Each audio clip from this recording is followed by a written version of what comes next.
Hello दोस्तों, स्वागत है आपका मेरे YouTube चैनल परीक्षा प्लान में।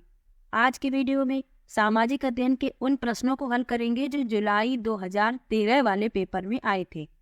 कल की वीडियो में नवंबर 2012 का पेपर सॉल्व किया था। आज जुलाई 2013 वाला पेपर सॉल्व करेंगे। तो चलिए वीडियो को शुरू करते हैं।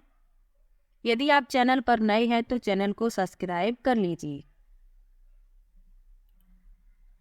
तो पहला प्रश्न है, अर्थशास्त्र के अनुसार मौर्य काल में उत्तर पश्चिम के लिए प्रसिद्ध था। तो अर्थशास्त्र के अनुसार बताना है कि उत्तर पश्चिम जो था वह किस लिए प्रसिद्ध था। पहला विकल्प है कपास, दूसरा विकल्प है सोना एवं बहुमूल्य पत्थर, तीसरा विकल्प है चांदी एवं तांबा और चौथा विकल्प है कंबल।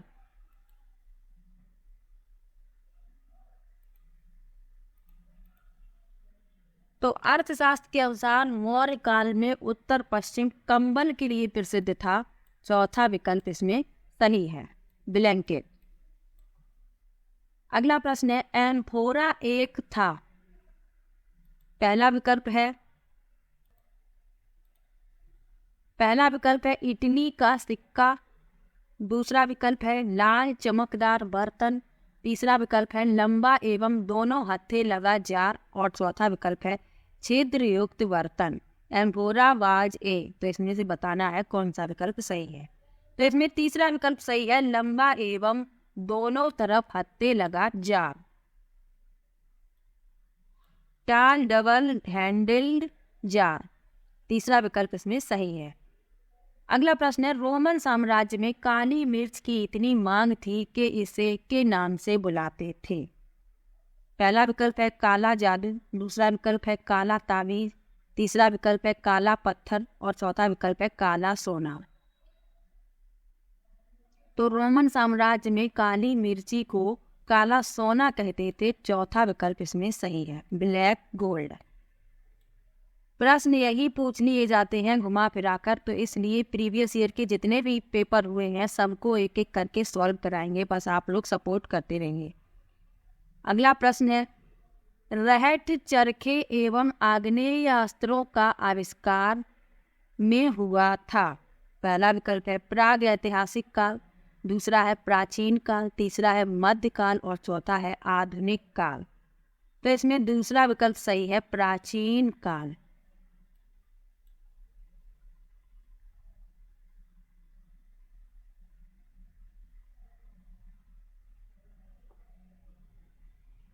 अगला प्रश्न है, निम्नलिखित में से किस दिल्ली सुल्तान की प्रशंसा में एक संस्कृत प्रशस्ति पाया गया है।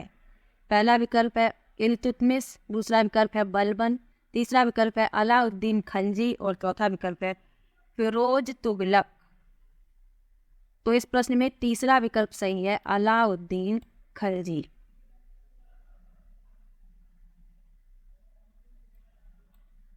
अगला प्रश्न है, हिरण्यगर्भ नामक अनुष्ठान किया जाता था। पहला विकल्प है जब एक राजा किसी क्षेत्र को जीतता था, दूसरा विकल्प है राजा को क्षत्रिय घोषित करने के लिए चाहे वह जन्म से क्षत्रिय न हो, तीसरा विकल्प है हिरण का शिकार करने से पहले और चौथा विकल्प है पुत्र के जन्म के लिए। तो हिरण्यगर्भ नामक अनुष्ठान किया जाता था राजा को क्षत्रिय घोषित करने के लिए चाहे वह क्षत्रिय न हो। To declare the king as Kshatriya even if he was not one by birth। अगला प्रश्न है,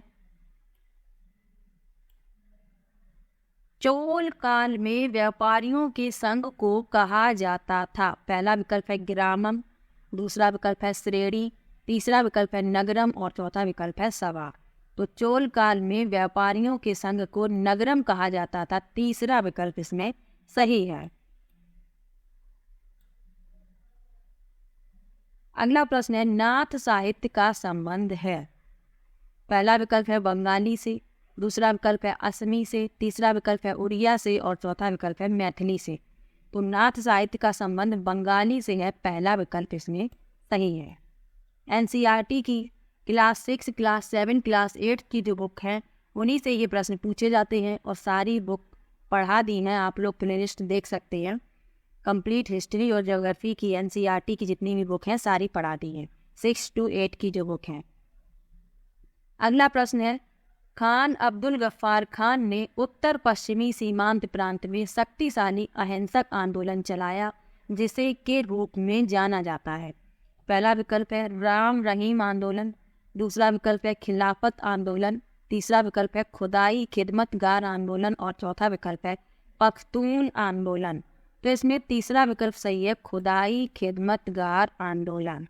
तो खान अब्दुल गफ्फार खान ने उत्तर पश्चिमी प्रांत में शक्तिशाली अहिंसक आंदोलन चलाया जिसे खुदाई खिदमतगार आंदोलन कहते थे। तीसरा विकल्प इसमें सही है। अगला प्रश्न है, कांग्रेस द्वारा पारित पूर्ण स्वराज्य के लिए संघर्ष की प्रस्तावना के बाद को स्वतंत्रता दिवस मनाया गया। पहला विकल्प है 15 अगस्त 1930, दूसरा विकल्प है 26 जनवरी 1930, तीसरा विकल्प है 1 जनवरी 1930 और चौथा विकल्प है 2 अक्टूबर 1930। तो प्रश्न को ध्यान से समझिएगा। प्रश्न में कहा गया है कि कांग्रेस द्वारा पूर्ण स्वराज के लिए संघर्ष की प्रस्तावना के बाद स्वतंत्रता दिवस मनाया गया, तो 26 जनवरी 1930 को मनाया गया। दूसरा विकल्प इसमें सही है। अगला प्रश्न है, बिग बियर एक उदाहरण।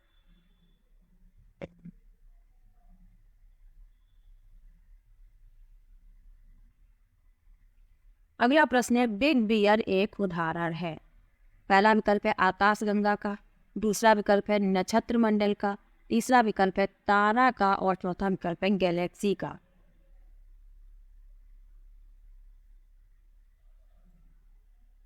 तो बिग बियर उदाहरण है नक्षत्र मंडल का। दूसरा विकल्प इसमें सही है। अगला प्रश्न है, पृथ्वी से चंद्रमा का केवल एक ही भाग दिखाई पड़ता है, क्योंकि?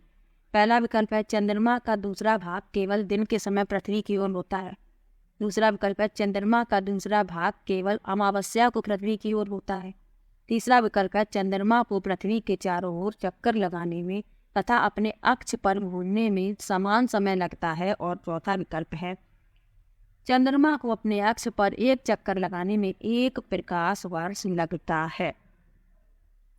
तो पृथ्वी से चंद्रमा का केवल एक ही भाग दिखाई पड़ता है, क्योंकि चंद्रमा को पृथ्वी के चारों ओर चक्कर लगाने में तथा अपने अक्ष पर घूमने में समान समय लगता है। तीसरा विकल्प इसमें सही है।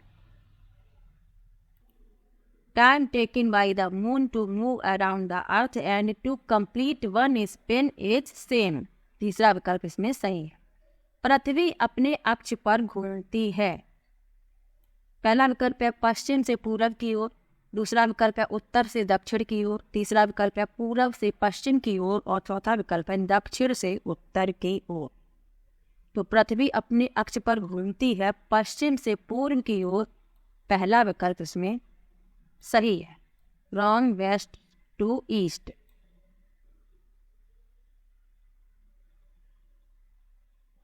तो पृथ्वी 2 प्रकार की गति करती है, एक होती है परिभ्रमण और एक गति होती है परिक्रमण।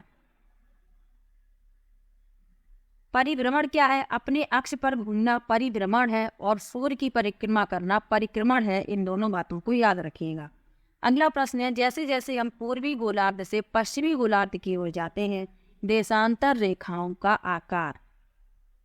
पहला विकल्प है बढ़ता जाता है, दूसरा विकल्प है घटता जाता है, तीसरा विकल्प है समान रहता है और चौथा विकल्प है पहले बढ़ता जाता है फिर घटता जाता है। तो जैसे जैसे हम पूर्वी गोलार्ध से पश्चिमी गोलार्ध की ओर जाते हैं, देशांतर रेखाओं का आकार समान रहता है, कोई परिवर्तन नहीं होता। तीसरा विकल्प सही है, रिमेन सेम। अगला प्रश्न है, पृथ्वी दिन कहलाता है, यानी पृथ्वी दिवस। पहला विकल्प है जितने समय तक सूर्य पृथ्वी पर एक विशेष स्थान पर चमकता है, दूसरा है ग्रीनविच का मानक समय, तीसरा है पृथ्वी द्वारा अपने अक्ष पर घूमने में लिया गया समय और चौथा विकल्प है पृथ्वी द्वारा सूर्य के चारों ओर परिक्रमा में लिया गया समय। तो पृथ्वी दिन कहलाता है पृथ्वी द्वारा अपने अक्ष पर घूमने में लिया गया समय। तीसरा विकल्प सही है। Period of rotation of the earth around its axis. तीसरा विकल्प इसमें सही है। अगला प्रश्न दिया गया है, विषुव के दिन सूर्य की सीधी किरणें पड़ती हैं। पहला विकल्प है कर्क रेखा पर, दूसरा है विषुवत रेखा पर, तीसरा है मकर रेखा पर और चौथा है आर्कटिक वृत्त पर। तो विषुव पर सूर्य की सीधी किरणें विषुवत रेखा पर पड़ती हैं। दूसरा विकल्प इसमें सही है, इक्वेटर।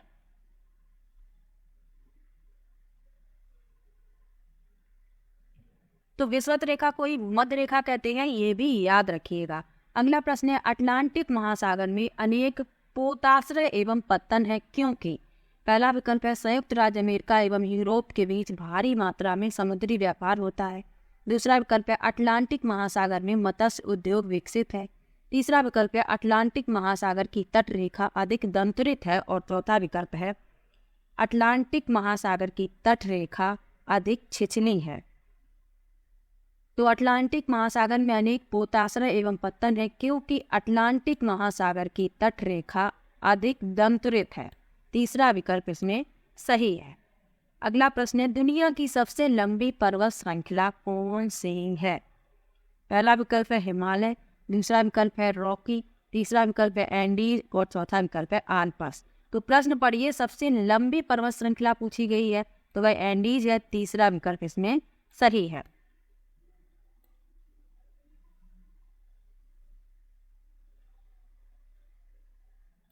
और ये कहाँ पर है, यह दक्षिणी अमेरिका के पश्चिमी किनारे पर स्थित है। अगला प्रश्न है, भारत में उष्णकटिबंधीय वर्षा वन पाए जाते हैं। पहला विकल्प है मध्य प्रदेश में, दूसरा विकल्प है हिमाचल प्रदेश में, तीसरा विकल्प है अंडमान निकोबार द्वीप समूह में और चौथा विकल्प है राजस्थान में। तो उष्णकटिबंधीय वर्षा वन पाए जाते हैं अंडमान निकोबार द्वीप समूहों में। तीसरा विकल्प इसमें सही है।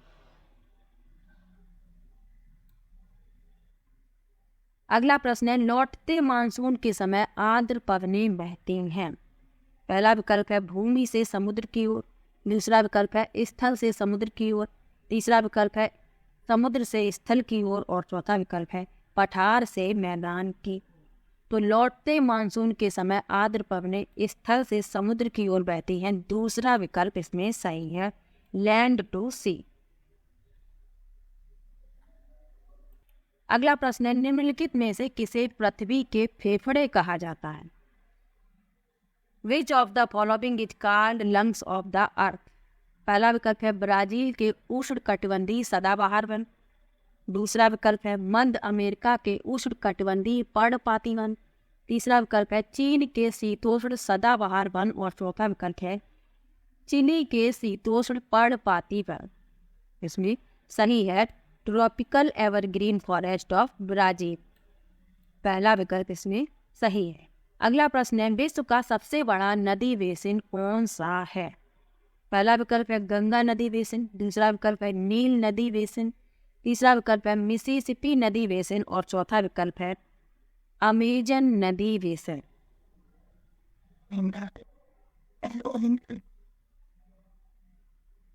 तो विश्व का सबसे बड़ा नदी बेसिन है अमेजन नदी बेसिन।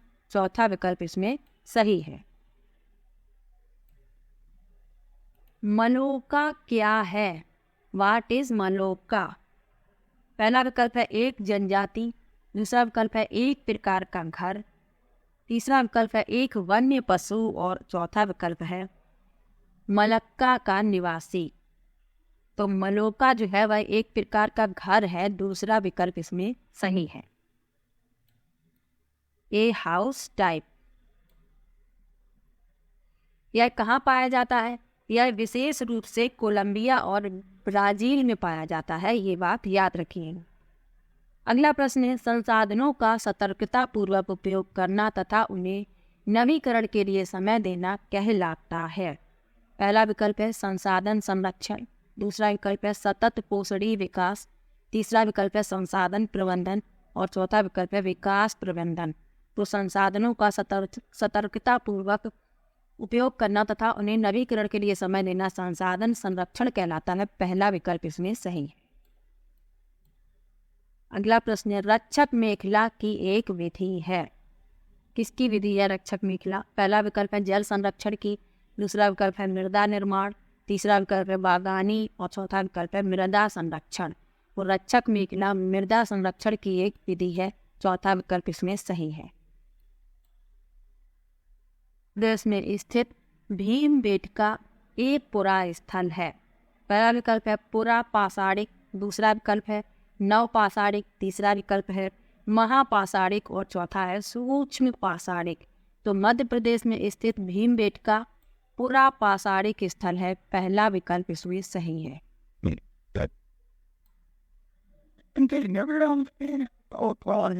अगला प्रश्न है ऋग्वेद काल में कौन से 3 देवता खास कर प्रमुख थे? ऋग्वेद काल में कौन से जो 3 देवता थे जो प्रमुख थे ये बताना है। पहला विकल्प है रुद्र, विष्णु तथा इंद्र, दूसरा विकल्प है अग्नि, इंद्र और सोम, तीसरा विकल्प है इंद्र, वरुण तथा रुद्र और चौथा विकल्प है अग्नि, इंद्र और विष्णु। तो ऋग्वैदिक काल में अग्नि, इंद्र और सोम प्रमुख देवता थे, दूसरा विकल्प इसमें सही है। अगला प्रश्न है संस्कृत को जिस भाषा परिवार का हिस्सा माना जाता है उसे कहते हैं। पहला विकल्प है भारत आर्य, दूसरा विकल्प है भारत यूनान, तीसरा विकल्प है भारत यूरोप और चौथा विकल्प है भारत अरब। तो संस्कृत जिस परिवार की भाषा है वह है भारत यूरोप, तीसरा विकल्प इसमें सही है।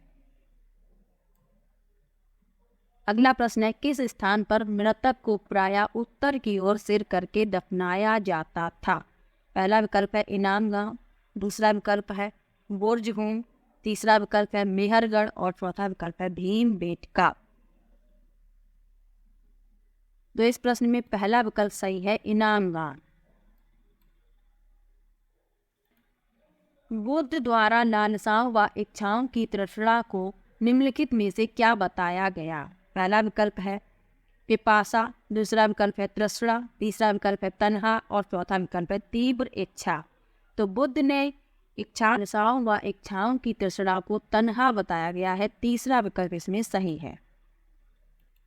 अगला प्रश्न है उत्पादों की बॉन्डिंग करने से, पहला विकल्प है इसकी बिक्री बढ़ जाती है, दूसरा विकल्प है बाजार में उपलब्ध दूसरे उत्पादों से इसे भिन्न करता है, तीसरा विकल्प है उपभोक्ताओं के लिए आकर्षण बन जाता है और चौथा विकल्प है उपभोक्ताओं को खुदरा मूल्य पर छूट मिलती है। तो उत्पादों की बॉन्डिंग करने से इसे बाजार में उपलब्ध दूसरे उत्पादों से इसे भिन्न करता है, दूसरा विकल्प इसमें सही है। अगला प्रश्न है भारतीय संविधान के किस खंड को अक्सर संविधान की अंतरात्मा कहा जाता है? पहला विकल्प है नीति निर्देशक सिद्धांतों से संबंधित खंड, दूसरा है मौलिक अधिकारों से संबंधित खंड, तीसरा है अनुसूचित जाति, अनुसूचित जनजाति एवं अन्य पिछड़ा वर्ग के लिए आरक्षण नीति से संबंधित खंड और चौथा है संविधान की प्रस्तावना।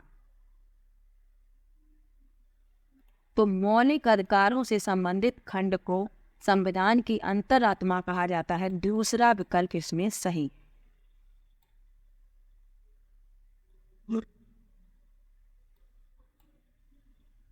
अगला प्रश्न है लोकसभा के लिए कितने सदस्य मनोनीत हो सकते हैं?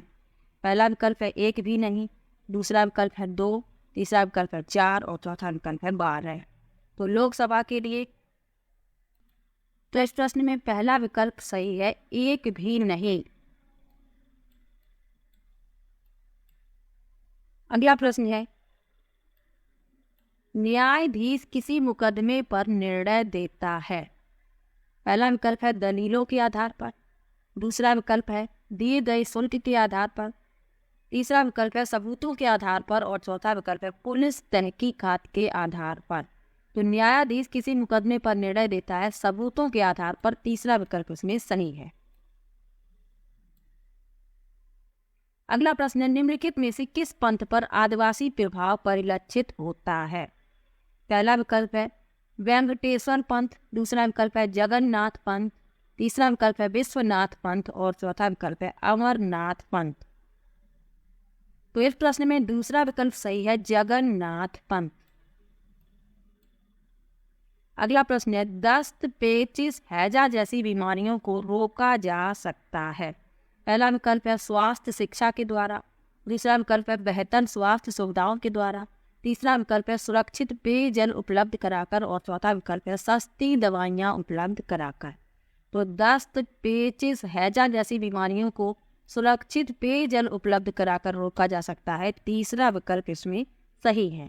अगला प्रश्न है, सरकार एवं इसके कार्यों की चर्चा अक्सर अतिवादी विचारों की तरफ ले जाती है, अतः शिक्षक को चाहिए कि वह। पहला विकल्प है इस पर किसी भी वाद विवाद अथवा चर्चा से बचे, दूसरा है सरकार के तौर तरीकों की आलोचना करे, तीसरा है न्यायिक सक्रियता के लिए दलील दे और चौथा विकल्प है उपदेशात्मक क्रियाओं की तुलना में अधिक वस्तुनिष्ठ अंतःक्रियाओं का आयोजन करें। तो इस प्रश्न के लिए चौथा विकल्प सही है कि उपदेशात्मक क्रियाओं की तुलना में अधिक वस्तुनिष्ठ अंतःक्रियाओं का आयोजन करें। चौथा विकल्प इसमें सही है। अगला प्रश्न है, निम्नलिखित में से किस कारक के विद्यार्थियों व किशोरों के व्यवहार व प्रवृत्ति पर असर के विषय में समाज विज्ञानियों के विचार सबसे अधिक विविधता लिए हुए हैं। पहला विकल्प है परिवार, दूसरा विकल्प है विद्यालय, तीसरा विकल्प है टेलीविजन और चौथा विकल्प है सहपाठी। तो इस प्रश्न के लिए तीसरा विकल्प सही है, टेलीविजन। अगला प्रश्न है, निम्नलिखित में से कौन सी विधि सामाजिक विज्ञान कक्षा में शिक्षार्थियों का शैक्षिक गतिविधियों पर बिताए गए समय को बढ़ाने के लिए सर्वोत्तम है। पहला विकल्प है सप्ताह में 3 बार गृह कार्य देना, दूसरा विकल्प है नए विषयों पर उन पर चर्चा करने से पहले सभी शिक्षार्थियों को अलग अलग परियोजना देना, तीसरा विकल्प है रुचि बनाए रखने हेतु दिए जा रहे व्याख्यान में अधिक से अधिक नई सामग्री रखना और चौथा विकल्प है ठीक पाठ योजना व प्रत्येक गतिविधि के लिए नियत समय का पालन। तो सामाजिक विज्ञान कक्षा में शिक्षार्थियों का शैक्षिक गतिविधियों पर बिताए गए समय को बढ़ाने के लिए सर्वोत्तम है कि नए विषयों पर उन पर चर्चा करने से पहले सभी शिक्षार्थियों को अलग अलग परियोजना देना। दूसरा विकल्प इसमें सही है। अगला प्रश्न है, एक छात्रा भारतीय सैनिकों द्वारा कारगिल युद्ध में झेली कठिनाइयों के विषय में उत्सुक है। वह कुछ सैनिकों का इंटरव्यू लेती है जिन्होंने इस युद्ध में हिस्सा लिया था। इन सैनिकों को निम्नलिखित में से क्या माना जा सकता है। पहला विकल्प है गौण स्रोत, दूसरा विकल्प है प्राथमिक स्रोत, तीसरा विकल्प है वास्तविक बयान करने वाले और चौथा विकल्प है आंतरिक स्रोत। तो इस प्रश्न में दूसरा विकल्प सही है, प्राथमिक स्रोत। दूसरा विकल्प इसमें सही है। अगला प्रश्न है, एक शिक्षक कक्षा 7 के छात्रों को गहन अध्ययन के लिए प्रकरण देना चाहता है। निम्नलिखित में से सबसे उपयुक्त कौन सा होगा। पहला विकल्प है भूकंप, दूसरा विकल्प है भारत की प्रमुख फसलें, तीसरा विकल्प है भारत में पाए जाने वाले खनिज और चौथा विकल्प है पृथ्वी की संरचना। तो इस प्रश्न के लिए पहला विकल्प सही होगा, भूकंप, अर्थक्वेक। अगला प्रश्न है, वैयक्तिक चुनाव की तुलना में अवलोकन करने योग्य तथ्यों को ध्यान में रख निगमन निकालना निम्नलिखित में से क्या कहलाता है। पहला विकल्प है तर्कना, दूसरा विकल्प है मुक्त संगत, तीसरा विकल्प है आत्म केंद्रता और चौथा विकल्प है सामाजिक बुद्धि उत्तेजना। तो इस प्रश्न में पहला विकल्प सही है, तर्कना, रीजनिंग। अगला प्रश्न है, विभिन्न देशों में भूमि उपयोग को दर्शाने के लिए निम्नलिखित में से कौन सी शिक्षण सामग्री उपयुक्त होगी। पहला विकल्प है फ्लो चार्ट, दूसरा विकल्प है तुलनात्मक चार्ट, तीसरा विकल्प है समय रेखा चार्ट और चौथा विकल्प है वेन आरेख। तो इस प्रश्न में दूसरा विकल्प सही होगा, तुलनात्मक चार्ट।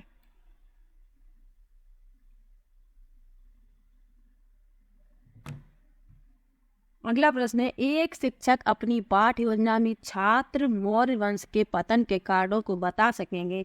अनुदेशनात्मक उद्देश्य लिखती है, यह उद्देश्य किसके अंतर्गत आएगा। पहला विकल्प है ज्ञान, दूसरा विकल्प है अवबोध, तीसरा विकल्प है अनुप्रयोग और चौथा विकल्प है संश्लेषण। तो इस प्रश्न में दूसरा विकल्प सही है, अवबोध, अंडरस्टैंडिंग। अगला प्रश्न है, निम्नलिखित में से के अतिरिक्त सभी सृजनात्मक चिंतन के अभिलक्षण है। पहला विकल्प है दी गई समस्या के लिए सदा ठीक ठीक उत्तर देने के सामर्थ्य। दूसरा विकल्प है विभिन्न स्रोतों से संश्लेषण। तीसरा विकल्प है किसी समस्या को हल करने हेतु कल्पनाशील व लचीली विधि का उपयोग। और चौथा विकल्प है अर्थपूर्ण व विचारशील निर्णय लेने की क्षमता। तो इस प्रश्न में पहला विकल्प सही है, दी गई समस्या के लिए सदा ठीक ठीक उत्तर देने के सामर्थ्य। अगला प्रश्न है, एक सामाजिक विज्ञान कक्षा में शिक्षार्थी यह चर्चा आरंभ करते हैं कि विद्यालय के निकट मोबाइल टावर लगना चाहिए कि नहीं।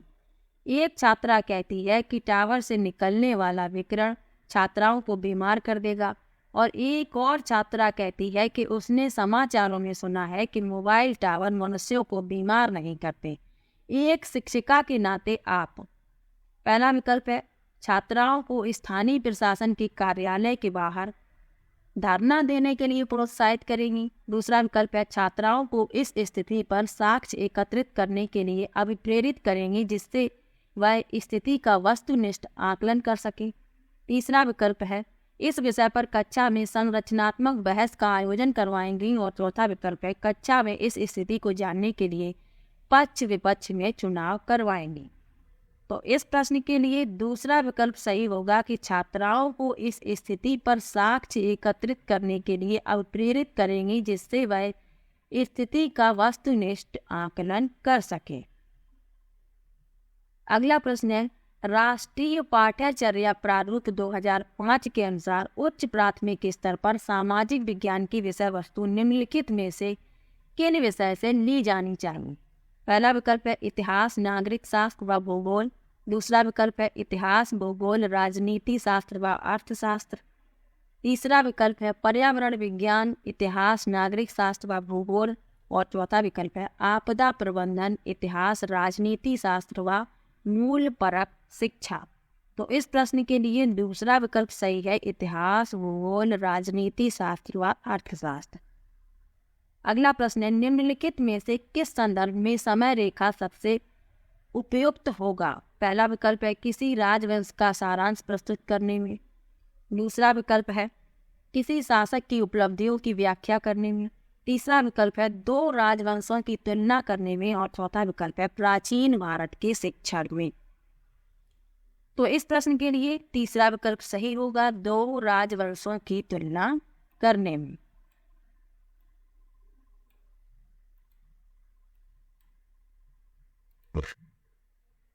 अगला प्रश्न है, मानचित्र पर किसी स्थान को दर्शाना संबंधित है।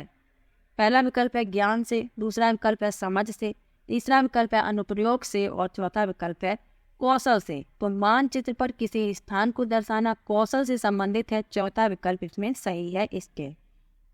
अगला प्रश्न है, बच्चों को कानून का बहुत कम अनुभव होता है, इसलिए कानून पर परिचर्चा करते समय यह महत्वपूर्ण है कि शिक्षक पहला विकल्प है कानून के सभी पहलुओं को सुस्पष्ट करें। दूसरा विकल्प है परिचित संदर्भों से अधिक उदाहरण दें। तीसरा विकल्प है केवल बाल अपराध से संबंधित कानूनों की चर्चा करें। और चौथा विकल्प है कानून के प्रति डर पैदा करें। तो इस प्रश्न के लिए दूसरा विकल्प सही होगा कि परिचित संदर्भों से अधिक उदाहरण दें। अगला प्रश्न है, एक सामाजिक विज्ञान की शिक्षिका द्वारा कक्षा में प्रभावशील होने के लिए निम्नलिखित में से कौन सी विधि उपयोग में लाई जानी चाहिए। पहला विकल्प है विचारोत्तेजक व रुचिपूर्ण गतिविधियों द्वारा शिक्षार्थियों का विषय के प्रति आकर्षण बढ़ाना। दूसरा विकल्प है प्रत्येक सोमवार को परीक्षा लेकर छात्राओं का ज्ञान वर्धन करना। तीसरा विकल्प है धीरे सीखने वाले शिक्षार्थियों के विश्वास को बढ़ाने हेतु ढीले ढंग से ग्रेड्स देना। और चौथा विकल्प है माता पिता को बच्चे की शिक्षा में सम्मिलित करने हेतु गृह परियोजना देना। तो इस प्रश्न के लिए पहला विकल्प सही है, विचारोत्तेजक व रुचिपूर्ण गतिविधियों द्वारा शिक्षार्थियों का विषय के प्रति आकर्षण बढ़ाना। अगला प्रश्न है, संविधान पर चर्चा करते समय यह महत्वपूर्ण है कि इसकी चर्चा ऐतिहासिक परिप्रेक्ष्य में की जाए ताकि छात्र जागरूक हो सके। पहला विकल्प है, लोकतंत्र की जड़ें भारत में हैं। दूसरा विकल्प है, प्राचीन भारत में गणतंत्र फल फूल रहा था। तीसरा विकल्प है, उपनिवेश के विरुद्ध संघर्षों का इस पर गहरा प्रभाव है। और चौथा विकल्प है, भारतीय संविधान विश्व का सबसे पुराना संविधान है। तो इस प्रश्न के लिए तीसरा विकल्प सही है, उपनिवेश के विरुद्ध संघर्षों का इस पर गहरा प्रभाव है। तीसरा विकल्प इसमें सही है। अगला प्रश्न है, सामाजिक विज्ञान में परिणाम आधारित शिक्षार्थी अधिगम मॉडल निम्नलिखित में से किस पर प्राथमिक तौर पर केंद्रित होगा। पहला विकल्प है, समूह गतिविधियां, भ्रमण एवं संकलित परीक्षाएं। दूसरा विकल्प है, कक्षा में पाठ्यक्रम का पूर्ण अध्ययन करवाना, सूचना आधारित शिक्षण व संकलित आकलन।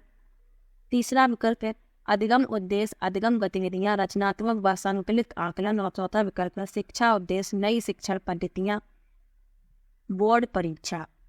तो इस प्रश्न के लिए तीसरा विकल्प सही है, अधिगम उद्देश्य, अधिगम गतिविधियां, रचनात्मक व संकलित आकलन। अगला प्रश्न है, समाज विज्ञान विषय वस्तु का उद्देश्य होना चाहिए कि। पहला विकल्प है, छात्रों को विश्व में होने वाली घटनाओं से परिचित करवाया जाए। दूसरा विकल्प है, छात्रों को परिचित सामाजिक यथार्थों का आलोचनात्मक अन्वेषण एवं उन पर प्रश्न उठाकर जागरूक बनाया जाए। तीसरा विकल्प है, छात्रों में राष्ट्रीयता की भावना का विकास किया जाए। और चौथा विकल्प है, विकसित देशों के बारे में जानकारी दी जाए। तो सामाजिक विज्ञान विषय वस्तु का उद्देश्य छात्रों को परिचित सामाजिक यथार्थों का आलोचनात्मक अन्वेषण एवं उन पर प्रश्न उठाकर जागरूक बनाया जाए। अगला प्रश्न है, हमारे जैसे विविधतापूर्ण समाज में पाठ्य पुस्तकें इस प्रकार की होनी चाहिए कि। पहला विकल्प है, वे बच्चों को अच्छा नागरिक बनाने के सरकार के दृष्टिकोण को प्रतिबिंबित करें। दूसरा विकल्प है, वे विवादित मुद्दों से दूर रहें। तीसरा विकल्प है, सभी क्षेत्रों एवं सामाजिक समूह का उनसे जुड़ाव हो। और चौथा विकल्प है, अलग अलग क्षेत्रों के लिए अलग अलग पाठ्य पुस्तकें हों। तो इस प्रश्न के लिए तीसरा विकल्प सही है, सभी क्षेत्रों एवं सामाजिक समूहों का उनसे जुड़ाव हो। अगला प्रश्न है, राष्ट्रीय पाठ्यचर्या प्रारूप 2005 सामाजिक विज्ञान विषय में शिक्षण उद्देश्य शिक्षार्थियों को निम्नलिखित में से किस सामर्थ्य के लिए तैयार करना है। पहला विकल्प है, राजनीतिक निर्णयों की आलोचना। दूसरा विकल्प है, सामाजिक राजनीतिक वास्तविकता का विश्लेषण। तीसरा विकल्प है, देश की सामाजिक राजनीतिक स्थिति के विषय में सूचना का स्मरण। और चौथा विकल्प है, राजनीतिक व सामाजिक सिद्धांतों के विषय में ज्ञान को सरलतम विधि से प्रस्तुत करना ताकि शिक्षार्थी उसे सुविधाजनक तरीके से याद कर सकें। तो इस प्रश्न के लिए दूसरा विकल्प सही है, सामाजिक राजनीतिक वास्तविकता का विश्लेषण। अगला प्रश्न है, संयुक्त राज्य अमेरिका में नागरिक अधिकार आंदोलन चलाया गया था। पहला विकल्प है, अमेरिकी के लिए मौलिक अधिकारों की मांग को लेकर। दूसरा विकल्प है, समान अधिकार तथा नस्ल भेद को समाप्त करने की मांग लेकर। तीसरा विकल्प है, महिलाओं के लिए मताधिकार की मांग लेकर। और चौथा विकल्प है, वृद्धों के लिए सामाजिक सुरक्षा की मांग लेकर। तो संयुक्त राज्य अमेरिका में नागरिक अधिकार आंदोलन चलाया गया था समान अधिकार तथा नस्ल भेद को समाप्त करने की मांग लेकर। दूसरा विकल्प इसमें सही है। अगला प्रश्न है, मुख्यमंत्री का चुनाव कैसे होता है। पहला विकल्प है, चुनाव में बहुमत प्राप्त करने वाली पार्टी के अध्यक्ष द्वारा। दूसरा विकल्प है, चुनाव में बहुमत प्राप्त करने वाले पार्टी के विधायकों द्वारा। तीसरा विकल्प है, प्रधानमंत्री के सुझाव पर भारत के राष्ट्रपति द्वारा। और चौथा विकल्प है, गवर्नर की संमति पर राष्ट्रपति के द्वारा। तो मुख्यमंत्री का चुनाव होता है चुनाव में बहुमत प्राप्त करने वाले पार्टी के विधायकों द्वारा। दूसरा विकल्प इसमें सही है। अगला प्रश्न है, निम्नलिखित में से कौन सा लिंग मूलक भेदभाव प्रदर्शित करता है। पहला विकल्प है, लड़कियां लड़कों से ज्यादा मेधावी होती हैं। दूसरा विकल्प है, लड़कियां केवल घर के काम काज कर सकती हैं। तीसरा विकल्प है, लड़कियां उन तमाम कार्यों को कर सकती हैं जो एक लड़का कर सकता है। और चौथा विकल्प है, लड़कियों को लड़कों के समान अवसर मिलने चाहिए। तो लिंग मूलक भेदभाव प्रदर्शित करता है कि लड़कियां केवल घर का कामकाज कर सकती हैं। दूसरा विकल्प इसमें सही है। आखिरी प्रश्न है, लोकतंत्र में संचार माध्यम एक महत्वपूर्ण भूमिका निभाते हैं। पहला विकल्प है देश और संसार के बारे में समाचार देने और उनमें होने वाली घटनाओं पर चर्चा करने। दूसरा विकल्प है वस्तुओं का विज्ञापन करने ताकि लोग अपनी पसंद की वस्तुओं को खरीद सकें। तीसरा विकल्प है क्रिकेट के आयोजनों का प्रसारण करना ताकि लोग घर बैठे इसे देख सकें। और चौथा विकल्प है विभिन्न प्रकार के मनोरंजन की चीजें प्रस्तुत करना। तो इस प्रश्न के लिए पहला विकल्प सही है, देश और संसार के बारे में समाचार देने और उनमें होने वाली घटनाओं पर चर्चा करने।